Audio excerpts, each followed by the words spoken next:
4 years ago, I took my youngest sister and her two friends trick-or-treating. I'm 18 now. I was obviously 14 during the time of this story, and my youngest sister was only 7 at the time, along with her two friends, who, of the two, I'll only name one, Mary, for privacy reasons.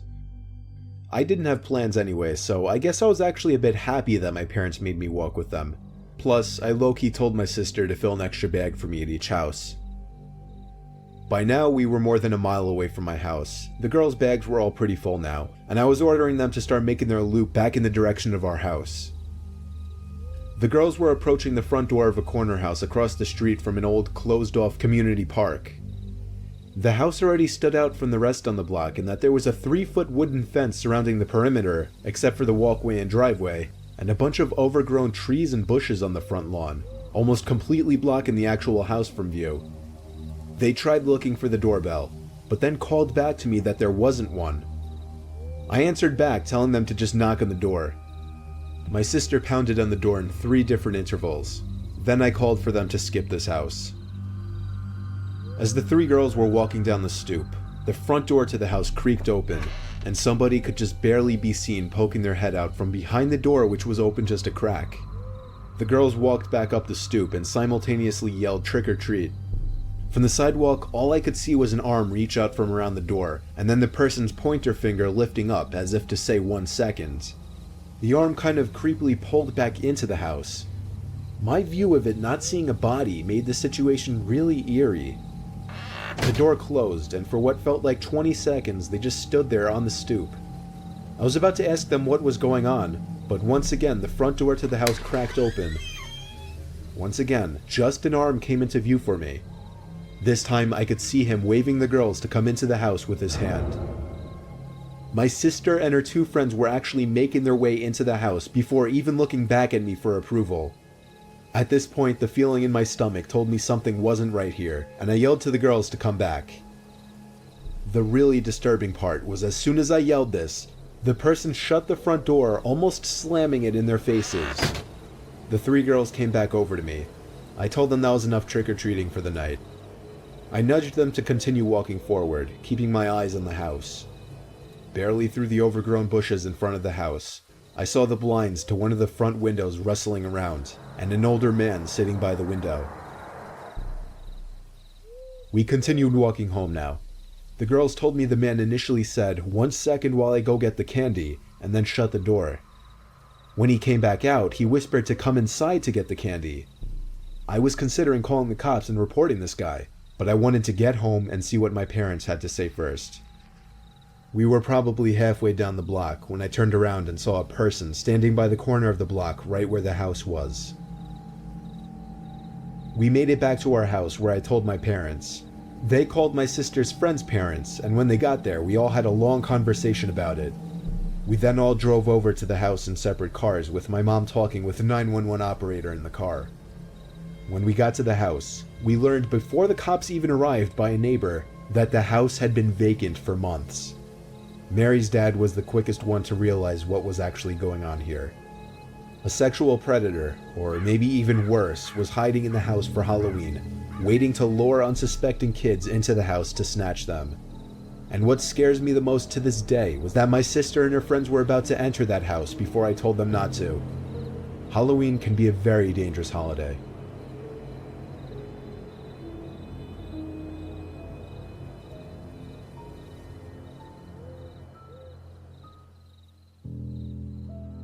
Two years ago, I was home on Halloween, and for the most part, it was a pretty normal day. Since Halloween was on a Friday, all of my friends were out partying. However, I was doing homework. Not one of my most exciting nights, but I didn't mind too much. I really had to get this homework done anyway. My mom and dad were handing out candy to the trick-or-treaters as they usually do. My house doesn't usually get many because we're pretty much the only house on the block that hands out, so it's often ignored because it's not worth their time. Tonight was no exception. Later that night, my mom calls me down and tells me to watch the door for trick-or-treaters because my neighbors had come over asking for help with their costumes for a party. So my neighbors and my parents both went upstairs to work on the costumes, leaving me alone downstairs. It didn't bother me because I had finished my homework and I could just play my PS4 while listening for knocks on the front door, which was close by. Only a couple more trick-or-treaters came in about an hour. Pretty typical for this area. However, around 11 p.m., I heard a knock at the door. I thought it was pretty weird since it had almost been an hour since the last knock, and it was pretty late for trick-or-treaters to still be out. Regardless, I grabbed the candy and went to answer the door. It's important to note that there's a small room in between the front door and the living room.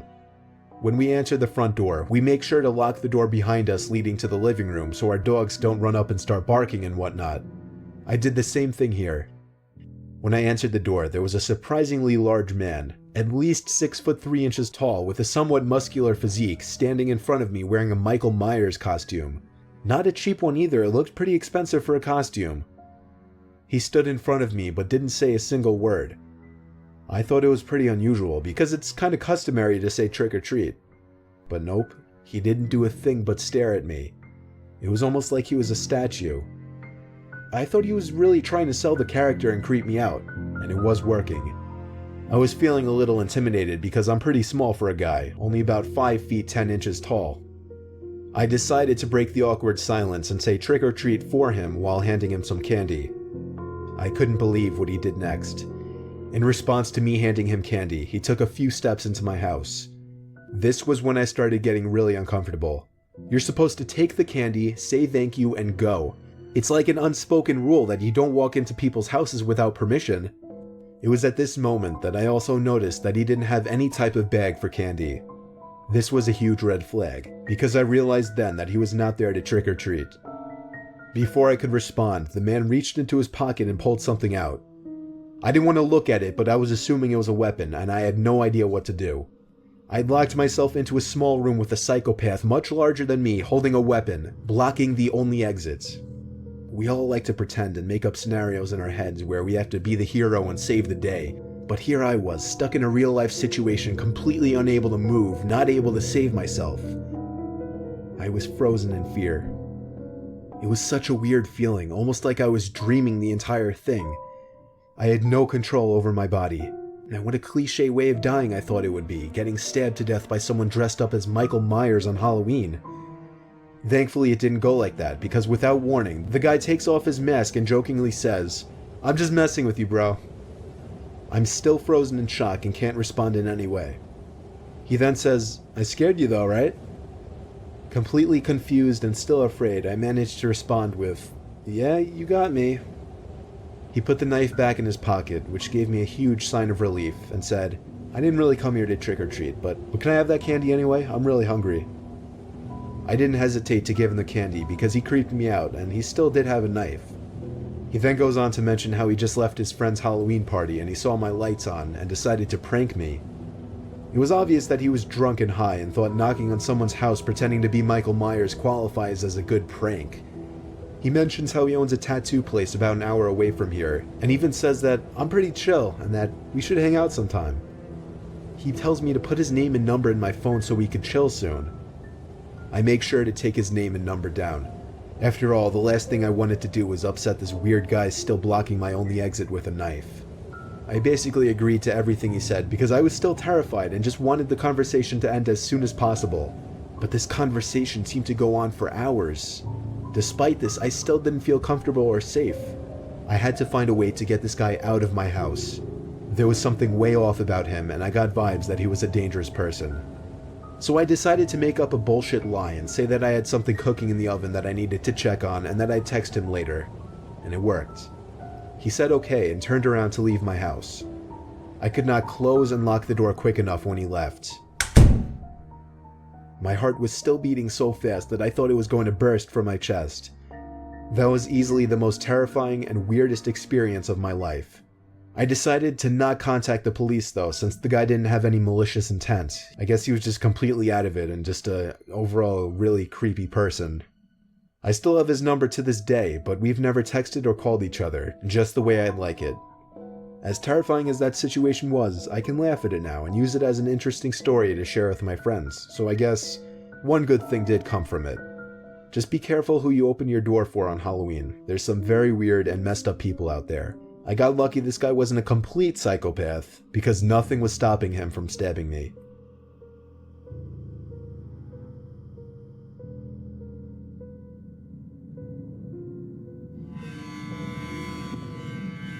Halloween used to be my favorite holiday, but ever since one not-so-sweet round of trick-or-treating, I've kind of switched over to liking Christmas the most. 2006, I was 14 years old. Me and Johnny, my best friend at the time, were going trick-or-treating together. I remember it was a Tuesday night, so everyone had school the next day. That meant the craziness with the teenagers going around with TP and shaving cream wasn't as extreme, nor was anything really.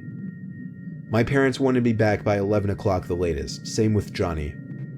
It was around 8:30, I would constantly check my wristwatch. We were down a bunch of blocks close to the woods and the highway by the east end of town. This would likely be our last year of trick-or-treating, so we were trying to get as much candy as possible. We rang doorbell after doorbell. As the night wore on and the amount of kids outside lessened, the number of people answering their doors also decreased.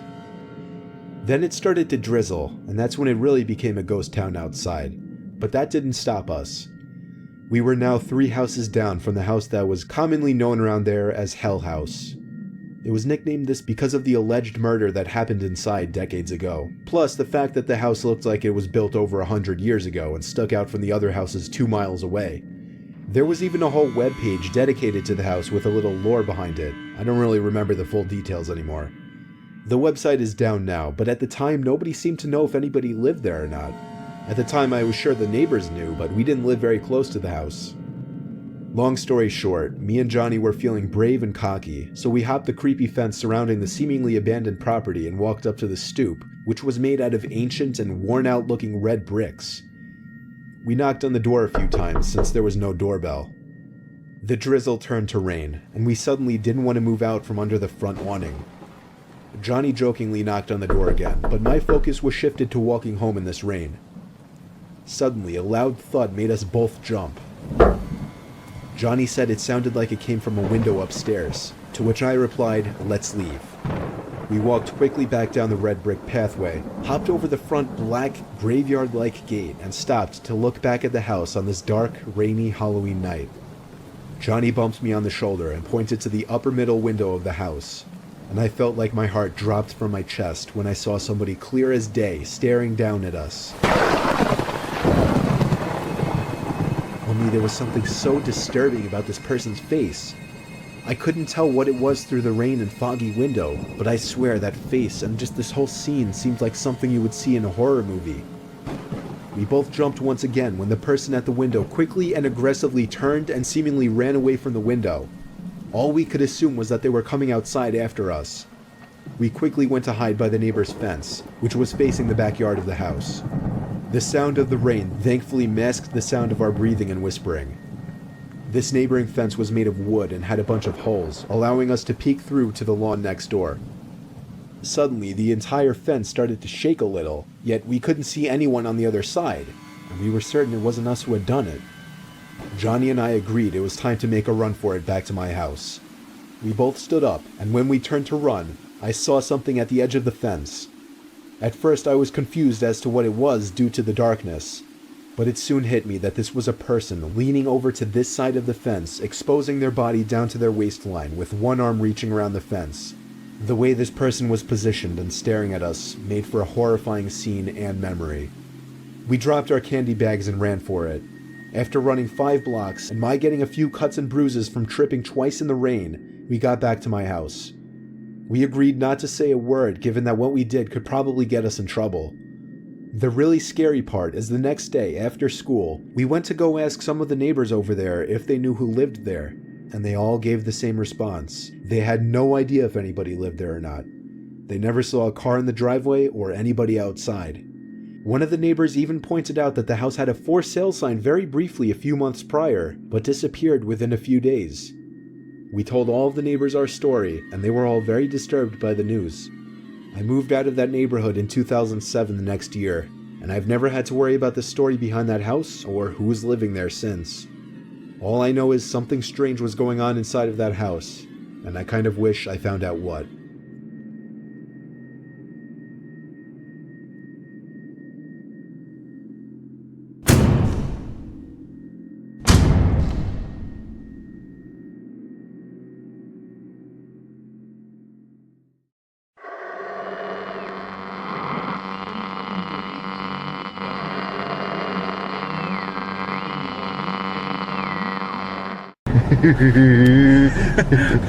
Se jævla mørkt der. Jeg ser ikke noen ting. Var jeg ikke superlys, nei.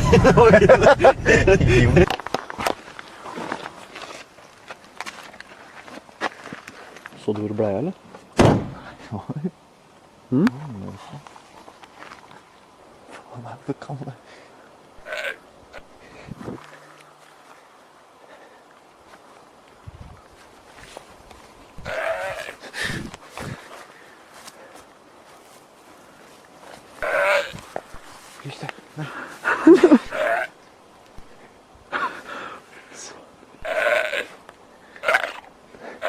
Det er faen meg overalt.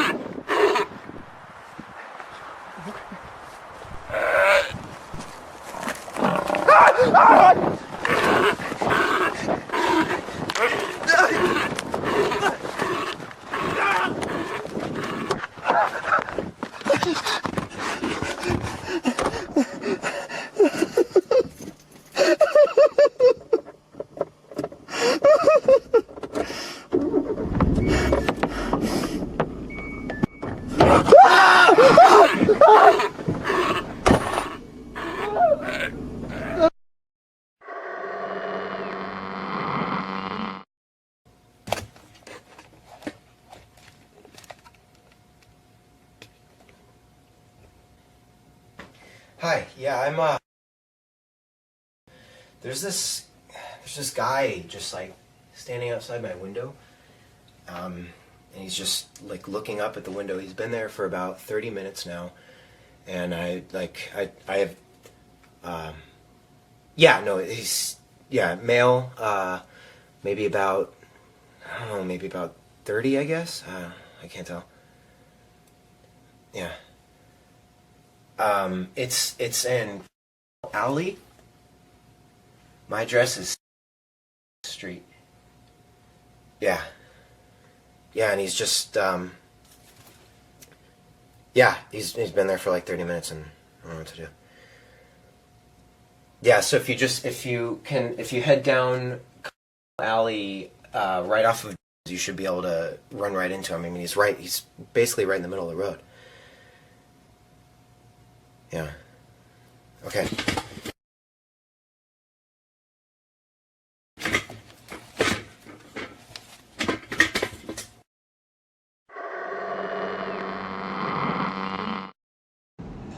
He won't even drive the truck by himself drunk. You think you're gonna Turn the lights off. So catch him and film the it. car? Yeah. So if we're out of beer, they got. I guess lock the door. All right, so they're back there. Where are these fuckers at? Where they at? Let me go piss and then we'll go. Hey, faggot. All right, let's go. Let's go. Would Come on. film a fucking dude while he's pissing. Come on. Salem style. Come on. All right, let's do it. Nice, cool. Yeah, that's cool. All right, come on. We should see the car way before we get to it. I would What's think. in the road up? What is that? Where? Something in the road up here. Put your brights on. Put the brights on. What the fuck? Turn your brights on, dude. What the? That's a fucking person. Is that a... That is a fucking girl. What the fuck, dude? It's wow. Dude, who is that? Is It's that... 31 degrees outside. Dude, is that Kelsey? No. All right, Dude, look, that is go, a go, go. fucking girl. Dude. Toot your horn. See if she's... What is this bitch doing? This is a nutty bitch. Dude, get out. Stop, Fuck, stop. go Let's check see it what- out. Fuck, Dude, get her. fuck, dude. Get her in the car, dude. Look at her. She's hot. Go Get her check in it the out. car. Go see what's up. Fuck. What the fuck?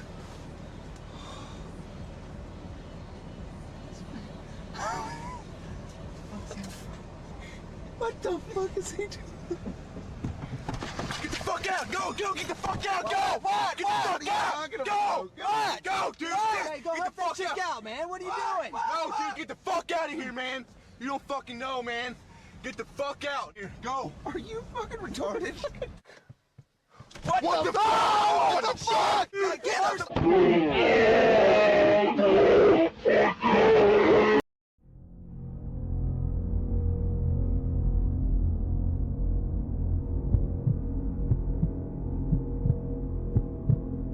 When I was 18, I was a babysitter for 3 young boys across town from me.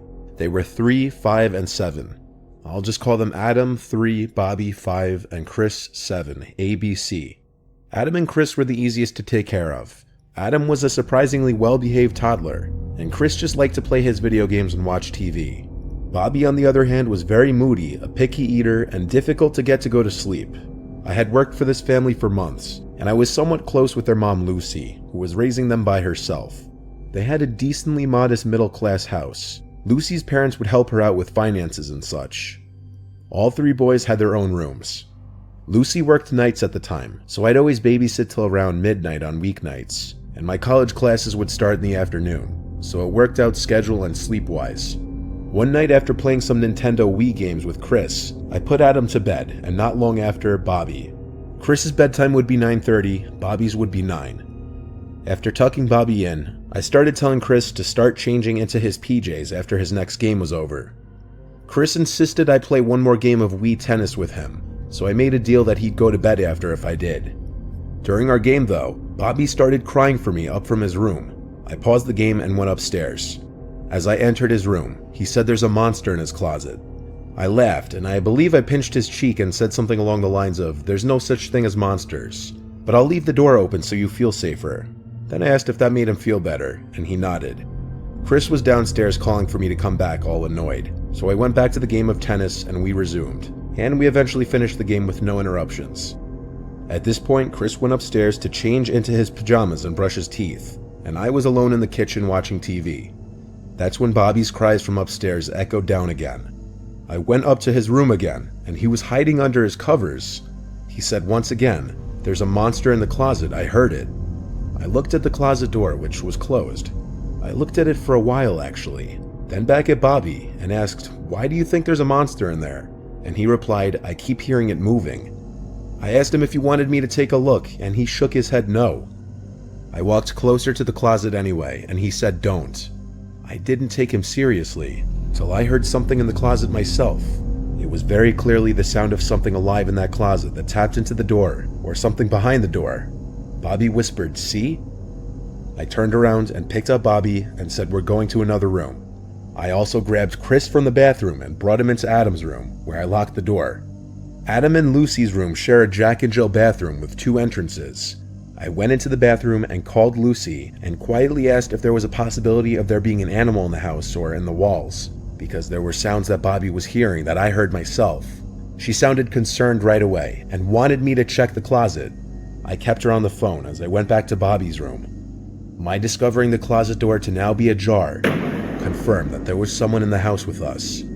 I told Lucy, and she freaked out, telling me it was most likely her crazy ex and to get the kids out of the house. I suddenly felt like my life were in danger, and her ex was going to come out of nowhere and run at me. I went to Adam's room and managed to get the 3 kids out of the room, but just as I did, I heard the front door to the house slam shut.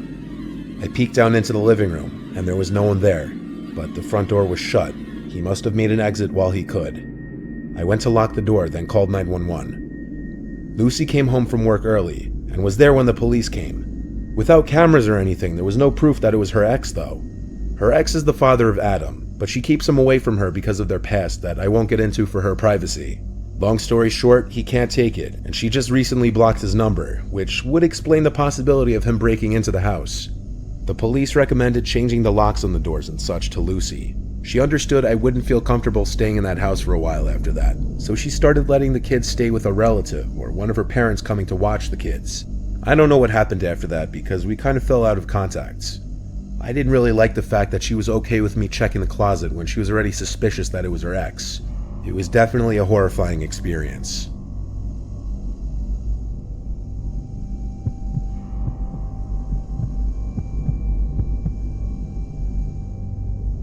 I had just turned 14. It was the summer of 2012.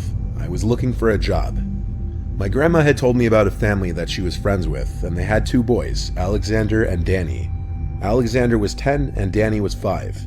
I was very excited to have a summer job and get some extra spending money. I went over to meet the family with my grandma, and they were friendly enough. The two boys seemed easy to handle and not babyish or whiny at all. In fact, the boys and I were playing with their trucks, getting along great. I set up a date with the parents, and they actually had a dinner to go to the next night. So the next night, it became time for me to head over to the house. It was a humid, rainy night. I walked into the house, and the parents were just getting ready to leave.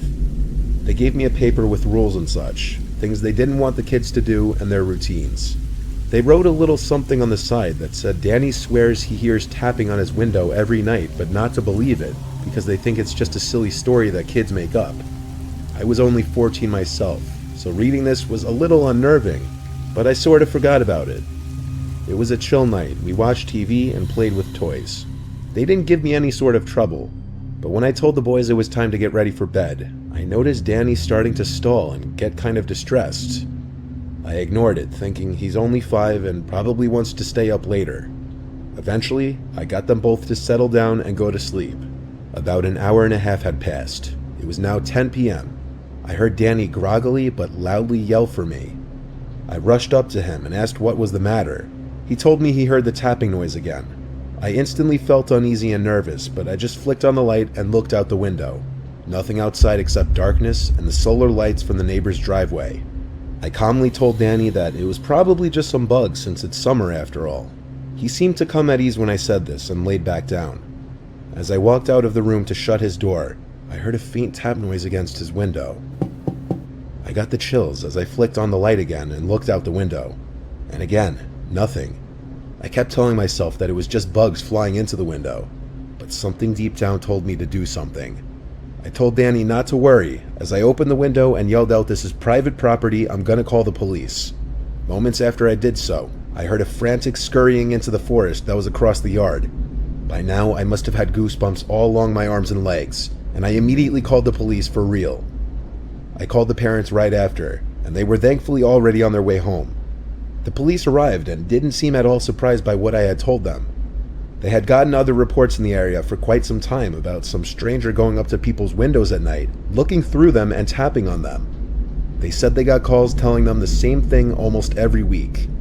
Danny's parents just never believed him and I guess took it as some little kid's story or imagination, but it turned out to be very real. They searched the whole neighborhood and never found the person. After that night, I told the family in the nicest way possible that I didn't feel comfortable watching their kids anymore. And I still think to this day what would have happened if anything went differently. Like, God forbid the window was unlocked or open. Maybe sometimes parents shouldn't just brush whatever their young children say as just their imagination.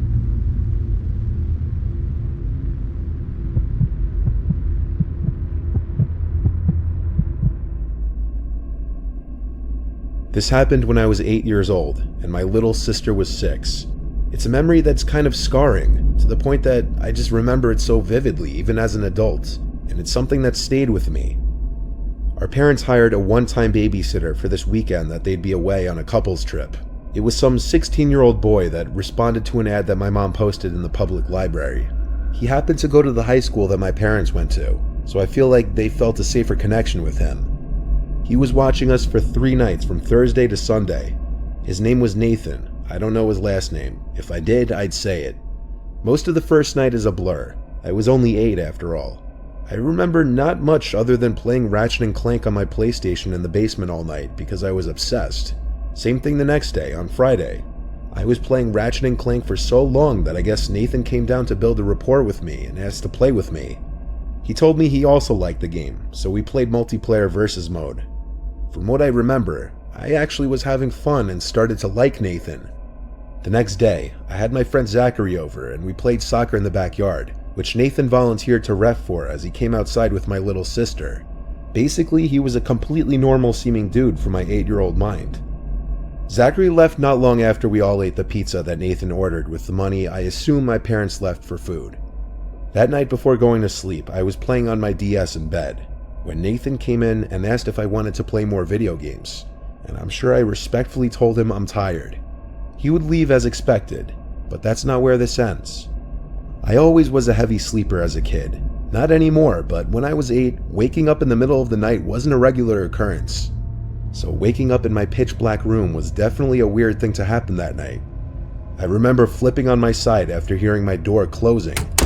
I looked across the room towards the door, and as my eyes adjusted to the dark, I saw someone standing in the corner of the room, and before I could digest what was happening and scream or react in any way, I heard Nathan go shh and whisper, "It's me."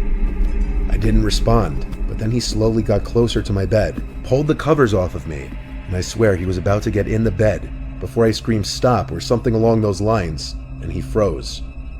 I got out of bed and left the room.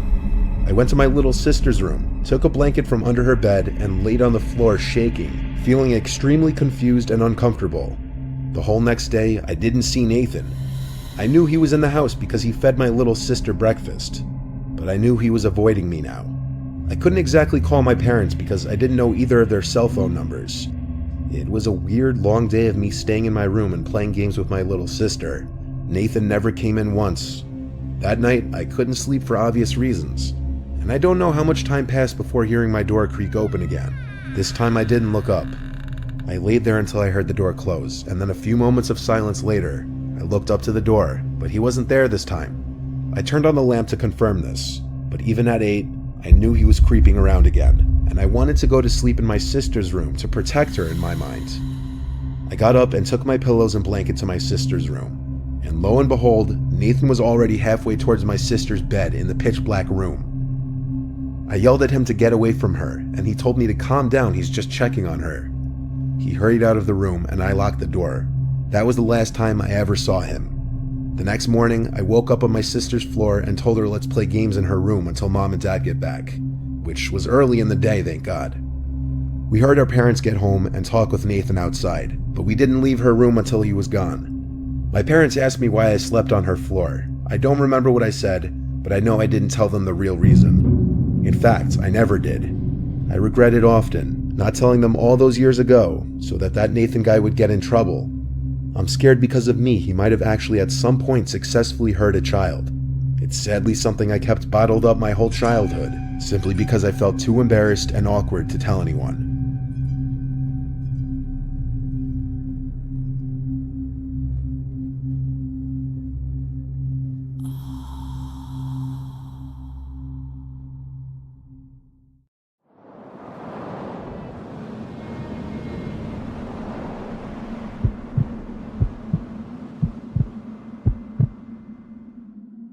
My family has a little vacation home in Colorado. My parents are avid skiers, which was the motivating factor behind that purchase. The home has been in the family since before I was born. It's definitely showing its age in a lot of ways, but it's also like 40 years old. It's not going to look new. My dad's had to do a lot of upkeep on the place over the years. It's still in our family today, and it's really on its way out at this point. My dad talks about knocking it down and putting up a new place, but I don't really get involved in his decision. This story takes place like 15 years ago when I was 8 and my brother was 11. We were up in Colorado during a blizzard. The snowfall was insane, and of course, my brother and I had to go out and play in it. The great thing about going up there when we were kids was the sheer amount of space. The property has a huge opening with woods surrounding in all directions. There's a dead-end road that goes downhill which leads to a few more, almost equally big properties. It's the perfect layout for hide-and-seek or snowball fights or any number of games like that. My brother Josh and I went out in our snow gear to play our snowball fight game with our own little custom rules. Basically, we'd set up 2 forts. We could pick our forts to be anywhere, but we had to tell each other where we were picking. We would then make one giant snowball as the so-called jewel that we'd have to successfully steal from the other base and bring back to ours. Josh chose to make his base on the nearest neighboring property.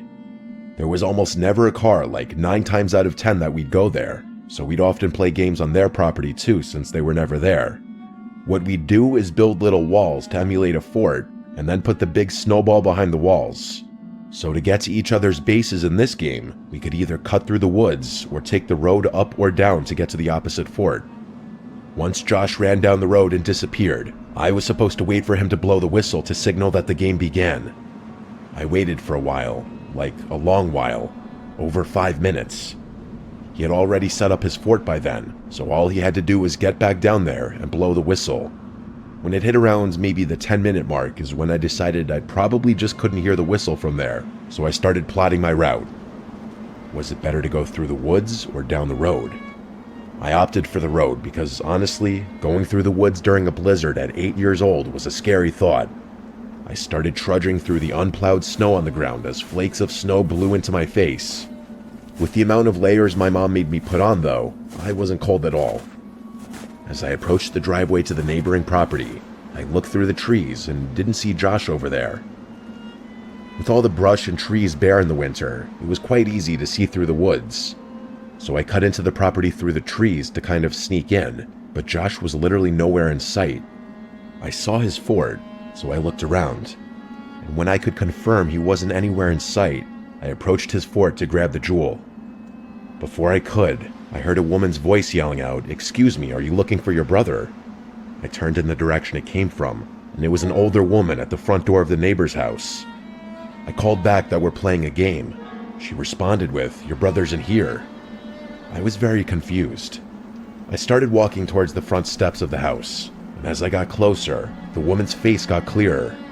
To my 8-year-old mind, she looked a lot older than she probably was. As I got closer to the house, I noticed at one of the upstairs windows, there was someone looking out at me. For a second, I actually thought it was Josh.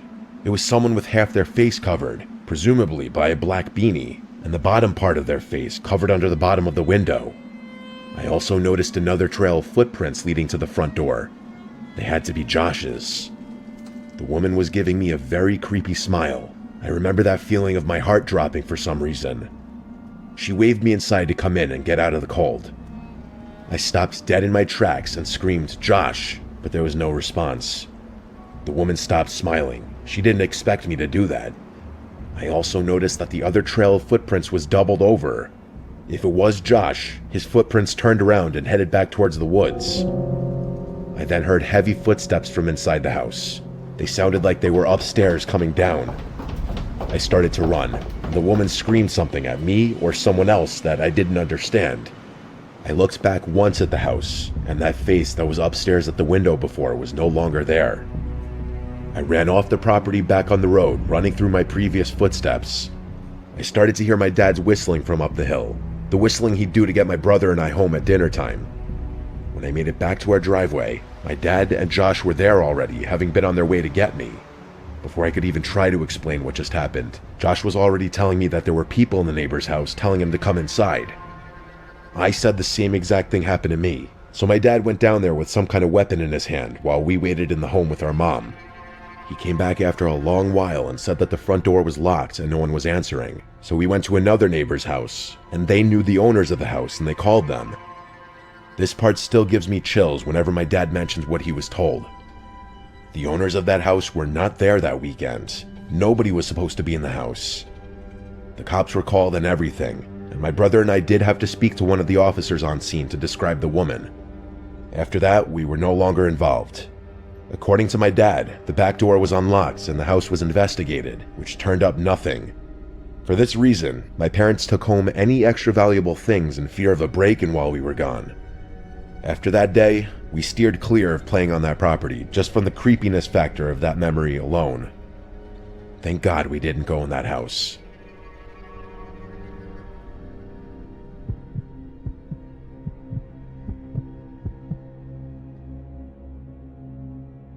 I've been skiing for as long as I've been able to walk. My parents used to ski competitively. That's actually how they met. So it was really important to them that my siblings and I learned as early as possible. Fast forward about 20 odd years, and that's how old I am now. This story happened to me a few winters ago when I was 21 years old. I was a senior in college. Everyone knows the best skiing accessible to the Northeast is Vermont. It was going to be a trip like any other. It was me, Jaden, Rylan, and Amir. I can't remember for the life of me what mountain we were skiing that trip, as Jaden had booked the whole thing and Rylan was driving. What I do remember was that it was massive, with like 7 ski lifts covering all the different peaks. If I had to guess, it was Killington. We skied nearly 2 full days, and I'm sure there were still trails we missed. That's how big it was. It was the second day. After skiing the day before, we had a pretty good grasp on the trails we enjoyed. so this day would mostly be about testing ourselves and pushing the limits, as per tradition. I'd also be lying if I said we didn't have a handful of fireball shooters to liven things up. We were having an extremely enjoyable trip. The double blacks never got boring, and racing down each slope was its own little game. We had maybe an hour left until the lifts closed. We were all exhausted, but we knew as soon as we hit the road to head home, we'd instantly miss the mountain again. We were contemplating how we would end the trip at the top of the lift when two girls without their helmets made their way over to us. Now, this might sound a little odd to some people, but I wouldn't be doing this story justice if I left out this detail. The girls, one brunette and one blonde, were drop-dead gorgeous, and I don't say that in any type of strange way. They were just objectively two of the most beautiful women I'd ever seen in person. It was disarming. They introduced themselves as Taylor and Devin, and we started making small talk. They basically told us that they were bored because the mountain was full of older folk, which was actually something I had remarked to my friends about the day before, so it made sense why they approached us, a group of young guys that seemed around their age. Devin seemed like a really seasoned skier, as she kept asking Amir all these technical questions about his skis. Him and Rylan actually own their own expensive skis as opposed to renting like Jaden and I always did, which the girls seemed to be impressed with. Taylor made a comment about our shooters, and we jokingly told them that the alcohol unlocked our true ski potential or something dumb like that, which they found funny. To our surprise, Devin pulled out an unmarked bottle and taunted us, calling us bitches for sticking to a drink as tame as Fireball. The four of us welcomed the challenge and happily swigged some of their bottle, which I could tell sent Rylan a little over the edge. He tends to drink more than he could handle, so this wasn't too surprising. I made a note not to drink too much because something about this whole situation just rubbed me the wrong way. I still had trouble believing that these two girls would want anything to do with some dumb kids like us, especially since we were all wearing helmets and our faces weren't exactly visible. Things were going really well though. Amir was being his usual overly flirtatious self, but Taylor seemed like she was into it, so I didn't complain. I figured we were just going to spend the remainder of our time on the slope with these girls, which I didn't really mind too much. Hell, maybe they knew something we could do after the slopes closed. Just then, Devin asked us if we had skied down a trail called Devil's Forest, a name which I definitely didn't recognize. Our other friend Chase would have had the trail map memorized as he's literally a walking GPS, but he wasn't with us. We told them we hadn't, and they explained that it was a glade trail that's a little obscure and rarely open. For those who don't know, glades are basically trails that extend in between trees so that you're skiing through a forest. We actually enjoyed skiing glades more than anything else, so this Devil's Forest trail piqued our interest. We told them we were game, and they motioned for us to follow them. We reached a choke point on our skis, and they told us to take them off because we had to walk slightly uphill for a short while. I could tell we were in a relatively desolate part of the mountain, as the snow was perfectly fresh and there was no one around. The thought of an adventure was kind of invigorating though, so I thought nothing of it. Drunk and curious, we clipped our skis off and followed the girls up the mountain. Amir and Rylan ran ahead, presumably to flirt some more with them, and Jaden and I hung back a little bit to give them some space. As we followed, I could tell Jaden looked a little wary, so I asked him what was on his mind. I like to think of us as the rational, level-headed ones in the group. Amir was too unpredictable and impulsive, and Rylan would follow a girl if she let him off a cliff. Jaden said that it was weird that this supposed trail would be inaccessible from a ski lift, which I agreed with. I had never had to walk uphill to reach a trail before. We agreed to just keep a keen eye on things. What could two girls do to a group of four big guys anyway? They led us into the forest, and the terrain finally started leveling out. Jaden and I caught up with the group, and it was apparent that Rylan and Amir had both made considerable progress. Rylan had his arm around Devin, who was smiling and laughing. They pointed in the same direction we had been traveling, which had all of a sudden become a downward slope.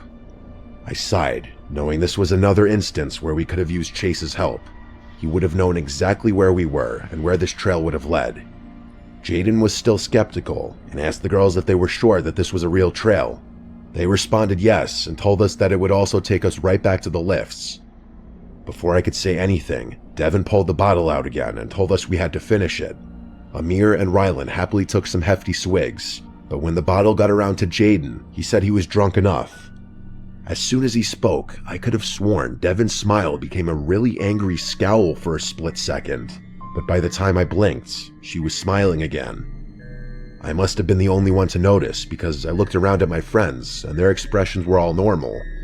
She put on a seductive smile and batted her eyes at Jaden, asking him nicely. He reluctantly grabbed the bottle, if just to shut her up. By the time it got to me, I put the bottle up to my mouth but didn't actually drink. Everything about this encounter was triggering alarm bells suddenly in my head. I handed the bottle back to Devin, who put it away. I noted that neither girl drank this time around. It dawned on me that I hadn't seen either one of them drink anything this whole time. I checked my phone, half an hour until the lifts closed. I tried to come up with some excuse for why we couldn't ski this trail, saying that we wouldn't have enough time to get back up and down the mountain to where we had parked. The girls insisted that we'd have enough time and that the lifts were connected on the bottom anyway. Then, without warning, they told us that we were wasting too much time and took off toward the slope, telling us to follow them if we could. Amir and Rylan immediately followed, clearly hoping for a favorable outcome at the bottom. Jaden and I obviously didn't want to, but figured we had no choice but to follow, so that's what we did. I let Jaden lead the way, because after all, this was still a challenging looking slope, and skiing in the forest is no joke. I'm not sure what I was expecting, but when we made it to the bottom, I was relieved. The four of them were at the bottom of the slope, laughing and flirting like they had been before. Jaden and I caught up with the group, but something was wrong. There wasn't a lift in sight. We were still surrounded by forest on all sides. I sternly asked the girls where the lift was, and they told me to stop worrying and that it was close by. Then they said they'd take us there in a few minutes. I relaxed a little, assuming that I was worried this whole time about nothing. As I was rubbing my eyes, I heard a distinct thump in the snow. I opened them to see Rylan, who was literally passed out on his back in the snow. The girls laughed, calling him a lightweight, but I could tell it was more serious than that. Before I could even react, Amir slumped over too. I started freaking out, and I rushed over to them, unclipping my skis. I thanked my lucky stars that they seemed to be breathing normally, but I was beyond horrified. Jaden took a step towards the girls, asking them what the hell was going on. They seemed genuinely shocked, saying they have no idea what was wrong. Jaden took another step before he too passed out in the snow. I stared in shock, still trying to wrap my head around the gravity of the situation. I just couldn't fathom that this was happening to us. My head started spinning, and I was sure that I was next. The girls had stopped pretending by now, and they looked at me like they were waiting for me to pass out. I felt myself getting dizzy, so I sat down in the snow, even though I wanted to stay on my feet. I demanded to know what they had given us. They didn't respond or even move for that matter. I yelled at them over and over again, but they still didn't react. I wanted to get up, but I quite literally couldn't stand. I didn't pass out though. I kept my eyes open the whole time. Eventually, Taylor turned to Devin and said something along the lines of he must have not drank enough. She looked more pissed off than anything. Devin cursed before telling Taylor that they had to go. I was still frozen. After unclipping their skis, I watched them take Amir and Rylan's skis before trudging off into the woods. I had to do something, but my body still felt numb. I couldn't just let them walk off with my friend's skis. I knew they wouldn't be able to move that fast carrying 2 sets of skis each, especially through the snow. Another few minutes passed, and I started to regain control of my body. I stumbled after their tracks in the snow, but it was actually freakish how far they'd gotten, even with all that added weight. Eventually, I turned a bend and saw them in the distance, way ahead of me. I figured as long as I kept them in sight, I'd be able to track them down. I followed for a couple minutes, and that's when things got crazy. The forest gave way to a clearing, which I could see turned into a road. We must have literally been on the opposite side of the ski mountain, which made sense looking back. That's when I noticed the van parked in the distance. I stopped in my tracks at the edge of the woods. The side of the van opened, and 4 big-looking dudes stepped out to intercept the girls. The girls motioned for the guys to get back in the van, and one of them turned and pointed directly at me. That's when I realized I was in too deep, and also felt like an idiot for leaving my helpless friends unconscious in the woods. The guys from inside the van seemed to be debating whether or not they should leave or chase me, and I wasn't waiting another second. I started wobbling back the way I came, knowing I'd be able to find my friends on the account of the tracks I left behind in the snow. I found them, still passed out. I figured Jaden had had the least to drink, so I tried shaking him awake first. After a couple of handfuls of snow to the face, he was awake enough to talk. I told him what had happened, still in shock. We tried waking Amir and Rylan up, but had no luck. Jaden and I figured we had no better option than praying those guys didn't decide to track us down, but they never came. I might not be telling this story if they had. We waited about an hour for our friends to wake up, and when they finally did, we told them everything. We had a million questions. Who were those girls? Who were those other guys? What were they going to do to us? It was chilling imagining what could have happened had I not been quick enough to pretend to drink. Best case scenario was that we would have just woken up robbed, but even that would have been horrible. Something tells me that no one would go to those extremes just to rob some broke college-looking kids. Besides, who really keeps valuables on them when skiing? I guess Amir and Rylan's expensive skis were worth stealing, but it still felt like overkill. Plus, how would they have even known that we had expensive skis with us as opposed to renting? Things didn't make sense. Finding the car was hell. Reporting it to the police was hell. The drive back home was hell. The people running the mountain swore they'd identify those people, but we obviously had to get back on the road and couldn't verify that. The police took it a little more seriously and told us we'd be updated should anything come up. I think it even made local news, but it's been years now, and they obviously never found everything. To this day, we have no idea what kind of roofie they even gave us. Nothing online described anything that was so effective so quickly, especially in a moderately small amount. Our best guess was that the substance was a mix of drugs, which makes sense because all my friends were feeling kind of woozy after they woke up. Those girls and whoever else was behind the whole thing were some sick people. I can only hope it was just an elaborate robbery and nothing more sinister.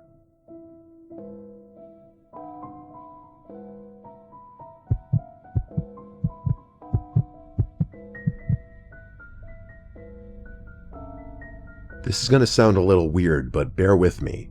Every winter, my friends Kyle, Ricky, and I have this little tradition of walking out onto this frozen lake a few towns over. It's not some grand event or anything, we just do it for fun. There's something about the vibe of being out there on the ice, surrounded by the quiet stillness that feels almost otherworldly. It's just one of those simple things we've always enjoyed. Call us weird, but we can never get enough of the serenity. If you've ever been out in nature by yourself with the only sound being the gentle patter of snowflakes, you know what I'm talking about. It feels like you've got a piece of nature all to yourself. The photos always turn out great too, which is a huge plus for a couple of edgy guys like us. This happened this past winter. It's April as I'm writing this, so about 4 months ago now. I know what you're probably thinking, but don't worry, none of us fell through the ice. That's not what this story is about. It was snowing pretty heavily that night, which was the main reason we decided to go. It had been consistently below freezing for a couple of weeks too, so we were relatively confident the lake was completely frozen over. I'd personally take winter over summer any day of the week. I bet all my friends would agree. There are about a million reasons why, but one of them is as simple as the snowfall itself. First of all, it's just pretty. What I like most about it, though, is that you'll never find yourself in complete darkness. Even after sunset, the world isn't entirely dark. The light reflecting off the white snow blends day and night, so you're left with this really surreal feeling that doesn't arise from anything else. The moon was also pretty full that night, so that feeling was amplified. Kyle was driving that night. He had a pickup that handled pretty well in the snow, so we just played it safe and let him drive, even though Ricky was usually the one who chauffeured us around. The lake itself is surrounded by a thin forest, so we couldn't actually drive all the way to the water's edge. I don't think forest is the right word. It's really just a cluster of sparsely scattered trees, but it's more than enough to prevent a car from driving through. We parked in a nearby lot and got out of the car. It was freezing out. The three of us bundled up and walked toward the lake. I didn't smoke at the time, I still don't, but Ricky and Kyle both do, so they lit a couple of cigarettes as we walked. I think it was after midnight, but I can't say for sure. All I remember is that there wasn't a soul out there. Not an animal, not a person, nothing. No movement whatsoever besides the three of us. We reached the lake, and as we anticipated, it seemed completely frozen over. The three of us were laughing about something stupid when Kyle picked up a small boulder and chucked it onto the ice, testing its integrity. It didn't even crack, so we took that as an indication to make our way towards the middle of the lake. We obviously didn't go super far on the ice, that would have been careless, but we did venture a decent ways away from the ledge. We were maybe 100 feet out when something caught our attention. On the far side of the lake, near the edge where the trees bordered the ice, something big and dark was moving. We stopped talking immediately. We just stopped in our tracks, watching. Whatever it was large, hunched over, and moving slowly toward the lake. Finally, we realized what we were looking at. It was a bear. Ricky was the first to say something. He whispered, "Is that a bear?" as quietly as he could. I didn't answer. My heart was already racing. If it was a bear, the last thing we wanted to do was draw its attention. We stood there, frozen, not even daring to breathe too loudly. But then, as the figure moved closer, something felt off. The way it walked wasn't quite right. Too upright. Too human. It also looked like there was something dragging behind it. Nothing about it made sense. It was one of the most bizarre things I'd ever seen. And that's when it straightened up completely, and we realized the truth all at once. It wasn't a bear. It was a person. A person wearing some kind of bear suit. Kyle said, "What the hell," in a low voice, and I was thinking the same exact thing. I know it doesn't sound scary in a generic sense, but if you had been there, you would have been terrified too. I tried to respond, but the words wouldn't come. I don't know if I was more afraid or confused, but something told me to stay quiet. The figure kept moving toward the ice, dragging something behind him. At first, it was hard to tell what it was.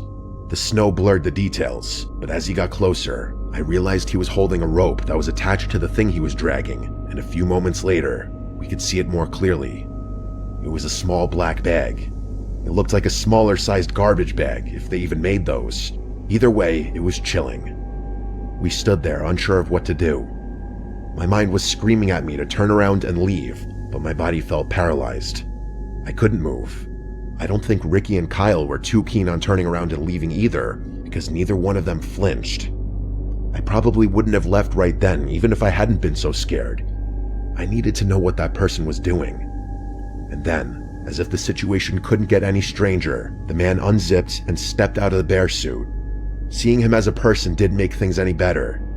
He wasn't particularly large or intimidating, but there was something unsettling about him. We watched as he bent down, presumably to pick up a rock, but I couldn't tell from so far away. And then the sounds started.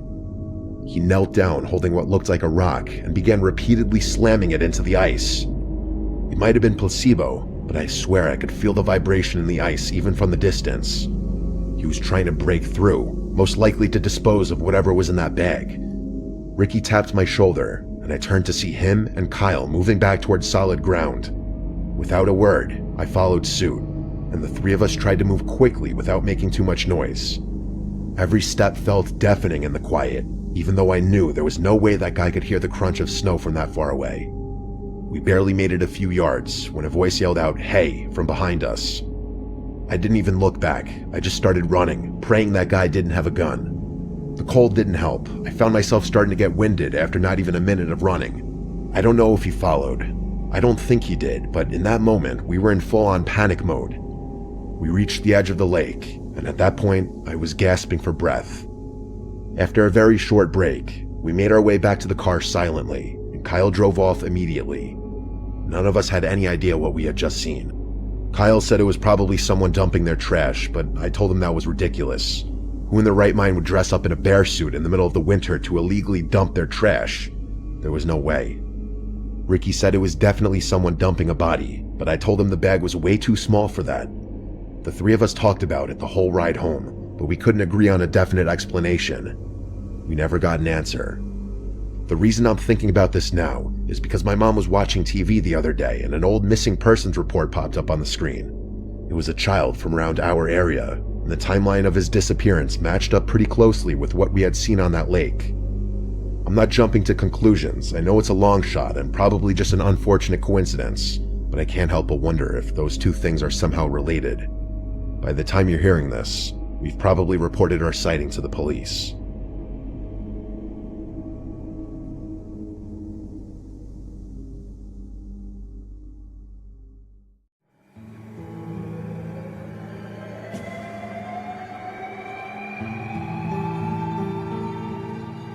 With police being in the front lines of investigating everything out of the ordinary, it's no surprise they'll come across some disturbing things. Some of the findings on this list are weird, some shocking, and some just disturbing. So, here are 6 disturbing police discoveries. Number 6. In Glen Rose, Texas, neighbors of Tasha Chantel Hatcher noticed her acting odd and immediately notified police. And it's a good thing they did, as the police found something completely unexpected and horrifying inside of her oven. Now, Tasha and her neighbors lived in a relatively peaceful area. However, one day when some of Tasha's neighbors noticed her acting a bit nervous and blasting music, they knew something was wrong and thought it would be best to get the police to investigate her house. Tasha is a single mother of a 2-year-old girl named Nevaeh. Tasha always seemed like a playful and caring mother, which made this whole situation just more shocking. When the cops arrived, they found Tasha's daughter inside of the oven, which had been turned on. Tasha admitted to willfully doing this, and as a result of her actions, her daughter suffered 2nd and 3rd degree burns and was hospitalized. She has since been put under foster care. Tasha has been charged with serious bodily harm to a child. She is currently being held on a $300,000 bond. Number 5. In 1969, 3 people riding in a 1950 Chevy were reported missing and were never found. Only a year later, 3 teenagers riding in a 1969 Camaro were also reported missing. For more than 45 years, their location had remained a mystery until just recently when all 6 of them were found inside both cars at the bottom of Foss Lake in Oklahoma. Jimmy Williams, Lee Johnson, and Michael Rios went missing while on their way to a football game. This was on November 20th, 1970. The Camaro, belonging to Jimmy Williams, was found at the bottom of Foss Lake by police divers who were actually in the middle of a training exercise. But that wasn't all they found. They also discovered a second car in the lake, which also had 3 bodies inside. The bodies were identified as 69-year-old John Alva Porter, who was the driver, and his friends Nora Duncan and Clebern Hammock. They had been missing for more than 50 years. The circumstances of these deaths are still not fully known, but the police believe foul play to be the most logical explanation. It's believed that it's just too much of a coincidence that 2 nights out so long ago that happened just within a year ended in such an eerily similar fashion. It will likely never be known just what happened all those years ago. Number 4. In December of 2015, Russian officers found 37 unmarked sacks stuffed with sawdust sitting on railway cars. At first glance, the mysterious bags just seemed to contain wood shavings. However, the officers discovered that hidden inside of the bags were hundreds of severed bear parts which smugglers intended to sell on the black market. Police confiscated 527 bear feet, a bear muzzle, bear gallbladders, and 3 musk deer glands. The body parts were destined for Asia, where they would be used for medicine. In fact, Asia is responsible for the poaching of a lot of animals. They hold beliefs that many animal parts, for example ivory and tusks, can cure diseases such as cancer. A disappointing statistic has shown that bears in the past few years have been becoming a much bigger target to poaching. Number 3. During Halloween night of 2015 in Slingerlands, New York, police discovered that 2 Halloween decorations were not what they seemed. Police were cruising Veeder Road in a rather wealthy area when they coincidentally received a call from a resident on the same road telling them that they saw 2 dead body decorations hanging on their front tree. The creepy part was that they didn't hang anything on their front tree. Police arrived within minutes and saw exactly what the woman was talking about, but upon closer inspection, realized these were not decorations at all, but rather 2 real decomposed bodies. The woman recalled 2 men who were suspiciously walking around out front in her house about an hour earlier, though she couldn't give any worthwhile details about the 2 men. It's unknown if these 2 men the woman mentioned were responsible for this, who these dead bodies belonged to, if and why these 2 men killed them, and why they targeted her house. Number 2.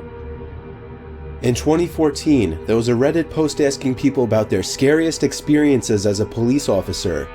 A Redditor whose account has since been deleted replied to the post, explaining a situation he and his partner for the night had encountered. There was a call to inspect an air vent at an elderly woman's house, as she suspected there had been an animal or something up there, as a large part of the vent in the living room was caving down as if something were in there. She had just gotten back from a vacation that day with her daughter to find this. It was a slow night and they were the closest to the house, so they were instructed to check it out. Stepping into the house, they could immediately smell a foul odor filling the air in the house, an odor the old woman said she couldn't smell. The old woman showed the officers the specific air vent where she saw the bulge. The vent cover was very large and old-fashioned. It had 4 big screws that kept the cover on. The smell was most unbearable by this vent. The cops knew something was dead inside of there. They undid the screws and shined a light into the vents. They were disturbed not to see a dead raccoon or something they were expecting, but rather a dead person. They had a hard time dragging the body out as it was stuck in the narrow duct, but they were soon able to get him out and identify him. He was a bald black man, mid-40s, wearing an unzipped black hoodie with a stained undershirt underneath, denim jeans, and brown work boots. He had a knife tightly gripped in his stiff fingers, which the cops assumed was meant to harm the old woman. This duct led to an air vent outside, which is how the man was able to break in the first place. The author of the post said that since the man was apparently stuck in the vent for days in the summer heat, he could have died of a certain number of things, most likely of thirst. Number 1. On September 12, 2015, a disturbed 38-year-old Swedish doctor whose name has not been revealed drugged a woman he knew with strawberries he had laced with Rohypnol, raped her, and then drove her across state to imprison her inside an underground bunker he had built on his property. The woman continued to endure rape and physical harm for a few days until September 18th, when the doctor drove her back to her home 350 miles away to collect her belongings. However, the doctor grew nervous when he arrived to the house to discover police had ransacked the place. This made him decide to take her directly to them to have her inform the authorities that she was okay. Of course, the police knew better and pulled her aside to get the real story out of her. The cops immediately arrested the doctor and searched his home, and what they discovered there proved just how insane this man was. His house contained rubber masks of bearded men and old women, syringes, birth control pills, condoms, the wheelchair he used to carry the woman from her home into his car, and perhaps most disturbingly, wrist and ankle chains attached to the wall. Police speculated by the design of the bunker, with a bathroom and covered courtyard, that the doctor had planned on keeping the woman locked up there for several years. Police also believed that he was planning on doing this for years. He clearly built this bunker for the sole purpose of keeping one or more victims captive. Friends of the doctor were shocked and couldn't believe he would do something like this. He was described as helpful and polite. The exact sentencing for this doctor is unknown, but it's certain he'll be going away for a long time. As a little bonus clip, here's an interesting story. A snorkeler called the emergency services after spotting what he thought were human remains at the bottom of a lake. Police sent someone from their diving team to investigate. He took a camera down there to record the remains and found 2 bodies sitting upright in plastic garden chairs and appeared to be having a tea party. One of them held this sign that read, "Bernie living the dream in the river." While the figures looked very real from a distance, upon closer inspection the diver realized that they were plastic fakes planted by scuba divers as a gag. If these were real, this would have made for a pretty horrifying find. Feel free to follow me on Twitter, like me on Facebook, and I will see you in the next one.